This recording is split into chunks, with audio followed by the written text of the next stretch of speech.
हम टुकड़ों में बांटकर समाज को देखने के आदी नहीं है।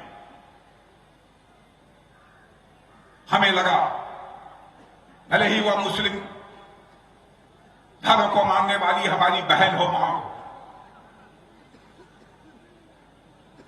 चाहे किसी भी धर्म की मानने वाली कोई बहन और मां हो, बहनों भाइयों, वह हमारी भी बहन है, हमारी मां है। यदि उसके ऊपर जुल्म होगा तो हम वोट की चिंता नहीं करेंगे, वोट को ठोकर मारकर उसकी कठिनाइयों का हम समाधान करेंगे। और आपने देखा कि जब हमको संसद में बहुमत मिल गया तो चुटकी बनाकर 3 तलाक की प्रथा को हमने समाप्त कर दिया।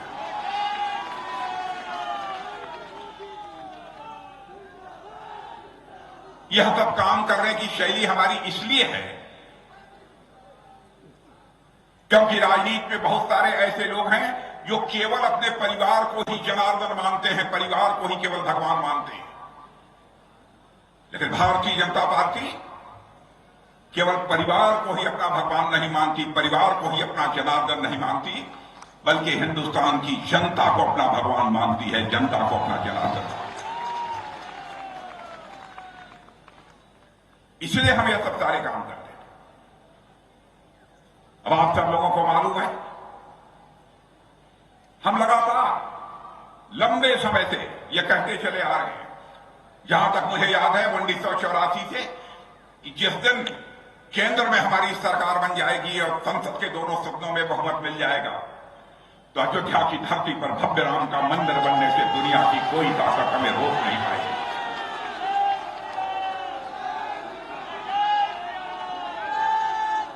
बीच बीच में जब हम लोग आंदोलन करते थे तो लोग ये कहते थे, क्या आप कहते हैं कि रामलला हम आएंगे, मंदिर यहीं बनाएंगे, लेकिन आप लोग तारीख नहीं बताएंगे। हम लोगों की खिल्ली उड़ाई जाती थी, मजाक उड़ाते थे कि केवल राम मंदिर का नारा देकर ये वोट हासिल करना चाहते हैं। यह मजाक उड़ाने वालों से मैं कहना चाहता हूं, हम राजनीति केवल वोट हासिल करने के लिए नहीं करते हैं, हम राजनीति केवल सरकार बनाने के लिए नहीं करते हैं, हम राजनीति करते हैं तो देश बनाने के लिए राजनीति करते हैं। बहनों भाइयों, समाज बनाने के लिए राजनीति करते हैं। आपने देखा वह समय आ गया 22 जनवरी को रामलला के विग्रह की प्राण प्रतिष्ठा हो गई। हमारे प्रधानमंत्री ने उनकी प्राण प्रतिष्ठा की और कई धर्माचार्यों ने उनके साथ। और मैं आज मिथिलांचल की धरती से, मां सीता की धरती से यह संदेश देकर जा रहा हूं, बहनों भाइयों, जो यहां बैठे होंगे बहुत सारे विद्वान और धर्मगुरु, मेरा दिल यह बोलता है, मैं कहकर जा रहा हूं, अब रामलला अपनी कुटिया से हटकर अपने महल में आ चुके हैं। अब हिंदुस्तान में राम राज्य आने से दुनिया की कोई ताकत रोक नहीं सकती।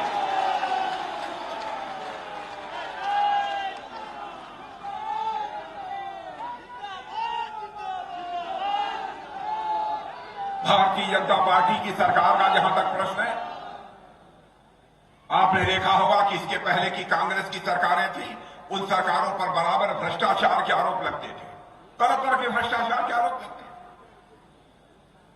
कभी जीप घोटाला हो रहा है, कभी बैंक घोटाला हो रहा है, कभी 2G घोटाला हो रहा है। यहां तक कि कांग्रेस के मंत्रियों को भी जेल की हवा खानी पड़ी है। बहनों भाइयों, मैं आपसे पूछना चाहता हूं, क्या हमारी भारतीय जनता पार्टी की सरकार को काम करते हुए तो लगभग 10 वर्ष होने जा रहे हैं, क्या हमारे किसी सरकार के मंत्री के ऊपर कोई भ्रष्टाचार का आरोप लगा है? मैं आपसे पूछना चाहता हूं।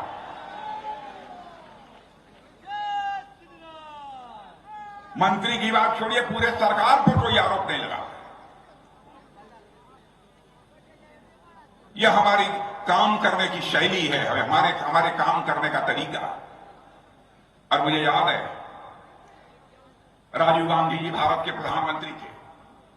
वैसे मैं किसी भी दल का कोई प्रधानमंत्री हो, बहनों भाइयों, हमारे जैसा व्यक्ति किसी प्रधानमंत्री की आलोचना नहीं करता है, चाहे वह किसी भी दल का क्यों न हो, क्योंकि मैं मानता हूं प्रधानमंत्री यह व्यक्ति नहीं होता है, प्रधानमंत्री यह संस्था होता है। और मैं जो कहने जा रहा हूं वह मैं राजीव गांधी जी की आलोचना नहीं कर रहा हूं, लेकिन प्रधानमंत्री रहते हुए राजीव गांधी जी ने कहा था, हम क्या करें, हम ऊपर से दिल्ली से 100 पैसा नीचे भेजते हैं, लेकिन लोगों की जेब में पहुंचते पहुंचते बामुश्किल 14 पैसा पहुंच पाता है और 86 पैसा यह भ्रष्टाचार की भेंट चढ़ जाता है। ईमानदारी से राजीव गांधी ने यह मजबूरी जाहिर की थी, लेकिन इस मजबूरी को चुनौती के रूप में इस भारत में किसी मां के लाल ने स्वीकार किया, भारत के लाल नरेंद्र मोदी ने स्वीकार किया। बहनों भाइयों, और आज आप देखते होंगे जनाधार, जनधन, मोबाइल और आधार की ऐसी ट्रिनिटी बना दी